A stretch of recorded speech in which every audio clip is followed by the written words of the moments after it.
ఓదార్చెవారు లేక భారమైతిని, ఒంటరినై తోడు లేక దూరమైతిని. ఓదార్చెవారు లేక భారమైతిని, తండ్రి నీ తోడు లేక మోడునైతిని. తండ్రి నీ తోడు లేక మోడునైతిని. నీ తోడు దొరికాక చిగురించితిని, నీ తోడు దొరికాక చిగురించితిని, నీ తోడు దొరికాక చిగురించితిని, నీ తోడు దొరికాక చిగురించితిని. నీవుగాక ఎవ్వరు నాకు లేరయ్యా, నీవుగాక ఎవ్వరు నాకు లేరయ్యా. నీవే నీవే నా ప్రాణము, ఇక నీవే నీవే నా సర్వము. నీవే నీవే నా ప్రాణము, ఇక నీవే నీవే నా సర్వము. నా ప్రాణ ప్రియుడా నా యేసయ్యా, నన్ను కన్న తండ్రి నా యేసయ్యా. శత్రువుల చేతిలలో చిక్కుకొంటిని, కోటి కోటి మాటలకు నలగిపోతిని. శత్రువుల చేతిలలో చిక్కుకొంటిని, కోటి కోటి మాటలకు నలగిపోతిని. తండ్రి నీ వైపు నేను చూచిన క్షణమే, తండ్రి నీ వైపు నేను చూచిన క్షణమే, కష్టమంతయు తీరిపోయెను, నా బాధలన్నీయు తొలగిపోయెను. నా కష్టమంతయు తీరిపోయెను, నా బాధలన్నీయు తొలగిపోయెను. నీవుగాక ఎవ్వరు నాకు లేరయ్యా, నీవుగాక ఎవ్వరు నాకు లేరయ్యా. నీవే నీవే నా ప్రాణము, ఇక నీవే నీవే నా సర్వము. నీవే నీవే నా ప్రాణము, ఇక నీవే నీవే నా సర్వము. నా ప్రాణ ప్రియుడా నా యేసయ్యా, నన్ను కన్న తండ్రి నా యేసయ్యా. క్షణమైన నీ నామం మరువకుంటిని, మరణమైన మధురముగా ఎంచుకొంటిని. ఒక క్షణమైన నీ నామం మరువకుంటిని, నా మరణమైన మధురముగా ఎంచుకొంటిని. తండ్రి నీవున్నావని బ్రతుకుచుంటిని, తండ్రి నీవున్నావని బ్రతుకుచుంటిని. నా కొరకు నీవు, నీ కొరకు నేను, నా కొరకు నీవు, నీ కొరకు మేము, మా కొరకు నీవు, నీ కొరకు నేను, నా కొరకు నీవు, నీ కొరకు మేము. నీవుగాక ఎవ్వరు నాకు లేరయ్యా, నీవుగాక ఎవ్వరు నాకు లేరయ్యా. నీవే నీవే నా ప్రాణము, ఇక నీవే నీవే నా సర్వము. నీవే నీవే నా ప్రాణము, ఇక నీవే నీవే నా సర్వము.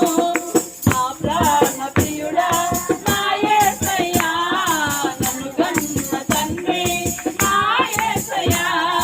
నా ప్రాణ ప్రియుడా నా యేసయ్యా, నన్ను కన్న తండ్రి నా యేసయ్యా. హల్లెలూయా. దేవునికి స్తోత్రం చెప్పండి.